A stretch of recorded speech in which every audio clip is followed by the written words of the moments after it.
O Senhor esteja convosco. Ele está no meio de nós. Proclamação do Evangelho de Jesus Cristo, segundo Lucas. Glória a vós, Senhor. Naquele tempo, Jesus estava rezando num lugar retirado e os discípulos estavam com ele. Então Jesus perguntou-lhes: Quem diz o povo que eu sou? Eles responderam: Uns dizem que és João Batista, outros que és Elias, mas outros acham que és algum dos antigos profetas que ressuscitou. Mas Jesus perguntou: E vós? Quem dizeis que eu sou? Pedro respondeu: O Cristo de Deus. Mas Jesus proibiu-lhes severamente que contassem isso a alguém e acrescentou: O Filho do Homem deve sofrer muito, ser rejeitado pelos anciãos, pelos sumos sacerdotes e doutores da lei, deve ser morto e ressuscitar no terceiro dia. Depois Jesus disse a todos: Se alguém me quer seguir, renuncie a si mesmo, tome a sua cruz cada dia e siga-me.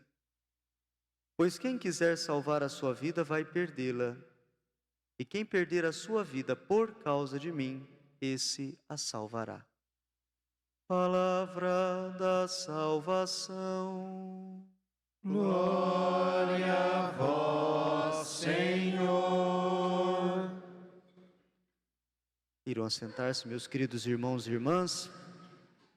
Nós estamos escutando este Evangelho de São Lucas, capítulo 9 do Evangelho de São Lucas. E essa pergunta, nós temos a oportunidade de, pela liturgia, pelo menos uma vez, escutarmos Jesus questionar a sua igreja. Que dizem os homens que eu sou? O texto mostra que já no tempo de Jesus, bem como hoje, haviam muitas opiniões a respeito dele. E nós, de fato, experimentamos essas controvérsias a respeito de Jesus nos ambientes que nós frequentamos. Se o assunto é Jesus na tua casa, às vezes naquele churrasco de família que vocês entram num assunto de religião sobre Jesus, certamente haverão discordâncias a respeito de Jesus, de quem seja Jesus, do que ele fundou e do que ele não fundou, do que ele quis e do que ele não quer, enfim. No âmbito do trabalho, no âmbito do estudo, nas diversas teorias que foram surgindo, e apesar de a evidência histórica de Jesus ser bastante marcante, escutando um historiador falando a respeito deste assunto não faz muito tempo, ele dizia: a existência histórica de Jesus é muito mais fácil de ser comprovada do que daqueles antigos filósofos que a gente estuda e ensina a respeito da teoria deles, Pitágoras, Tales de Mileto, Sócrates, enfim. A existência histórica de Jesus é muito mais fácil de ser comprovada até mesmo por documentos extra-bíblicos do que estes outros. E, no entanto, há mesmo quem se negue a crer na sua própria existência. Essa pergunta, ela ressoa na história e faz jus àquela profecia que, quando Jesus ainda era pequeno, sua mãe ouviu da boca do velho Simeão: esse menino vai ser causa de contradição.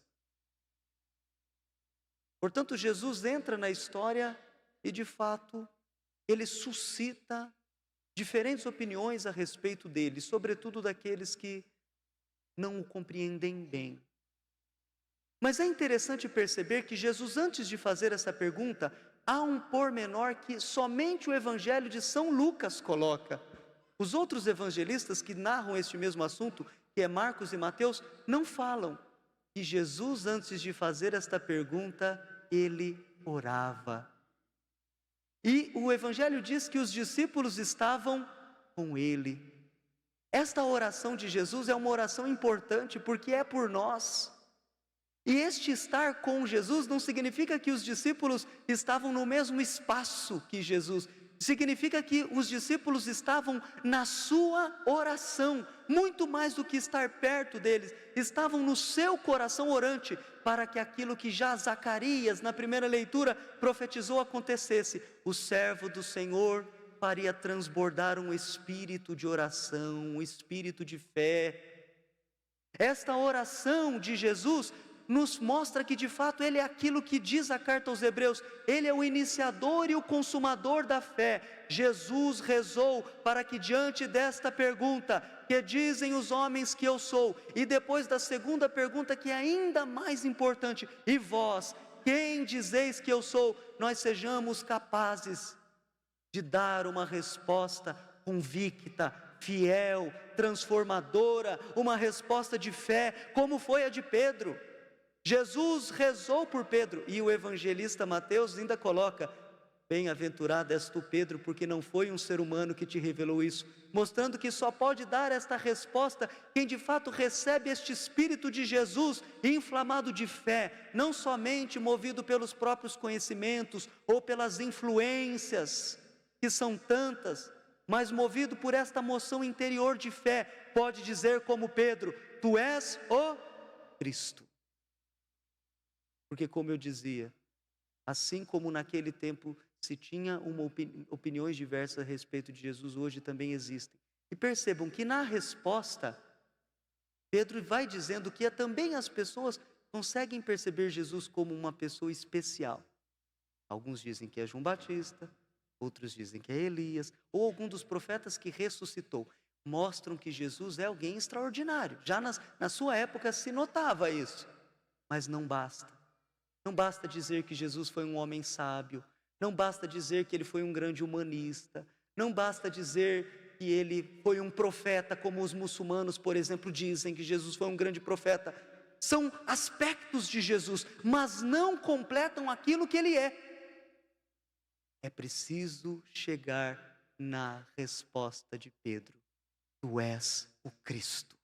Porque ao dizer tu és o Cristo, nós queremos dizer que Ele é o nosso Salvador, que Ele é aquele que veio nos tirar do pecado, foi aquele que nos veio abrir o caminho da salvação, é aquele sem o qual nós não podemos viver. E como hoje, como em todos os tempos, o homem necessita de salvação, e muitas vezes se confunde e se perde na busca de salvação.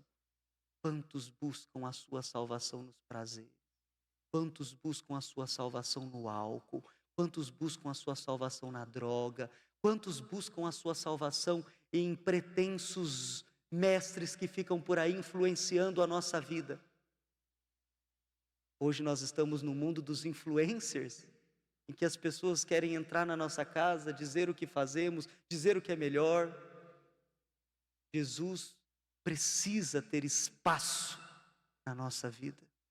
Sua palavra precisa guiar a nossa história. E quando, como Pedro, nós chegarmos a esta profissão de fé, de fato, Ele será tudo para nós. Como foi tudo para Pedro. Nós precisamos amadurecer nesta resposta: tu és o Cristo, para que sirvamos bem. E depois o Cristo, Ele vai romper com as expectativas triunfalistas. É o chamado segredo messiânico que está no Evangelho. Por isso que Jesus vai dizer assim: não conte para ninguém, quando Pedro dá a resposta. Por quê? Porque eles ainda precisavam amadurecer no entendimento se Ele é o Cristo, como é esse Cristo. Eles tinham expectativas de um Cristo triunfalista, que vem se impor pelo poder. E Cristo vai dizer que a sua missão, ela se dá de um modo diferente. O seu poder se dá de um modo diferente do poder e da expectativa do mundo. E por isso que Ele prossegue dizendo: se eu sou o Cristo, saibam que o Filho do Homem vai ser rejeitado. O Filho do Homem vai sofrer, vai morrer para depois ressuscitar. E completa: se alguém quiser me seguir, se alguém entendendo que eu sou o Cristo, quiser colocar a sua vida nas minhas mãos, vir atrás de mim, tome a sua cruz. E São Lucas diz algo: todo o dia siga-me. Jesus manifesta, portanto, que Ele é o Messias esperado, aquele servo que na primeira leitura já está presente. Aquele servo, Zacarias falava de um servo que será transpassado, próprio Cristo. Nós nos recordamos com muita facilidade do Cristo transpassado na cruz, o servo pelo qual vão chorar, lamentar. Lembrem que no caminho do Calvário, Jesus encontrou as mulheres e disse: filhas de Jerusalém, não choreis por mim, chorais por vós mesmas e por vossos filhos. Então Jesus é o servo pelo qual choraram a sua dor, mas pelo seu sofrimento ele seria uma fonte de purificação, de perdão. Esta profecia do Antigo Testamento aponta para Jesus, para nos dizer que Ele foi aquele que, o Cristo que por nós padeceu, que por nós deu a vida, mas se tornou causa de salvação. E Ele que se entregou completamente por nós, nos chama também a viver por Ele, fortalecidos por Ele, saciados pela sua presença. E por isso o Salmo dizia: a nossa alma com Deus será saciada como um grande banquete de festa, porque se o temos, porque se compreendemos que Ele é o nosso Salvador, nada nos falta, e não ficamos mendigando amor por aí, e não ficamos procurando um Salvador, porque já o temos na nossa vida, e nele nós sustentamos a nossa vida. Por isso, meus irmãos, carregar a cruz com Jesus é de fato ser fiéis à sua palavra. É não viver de qualquer maneira, é viver o nosso compromisso de fé, mesmo que Ele nos... E vai dizer Santa Teresa que é justo o que custe aquilo que muito vale.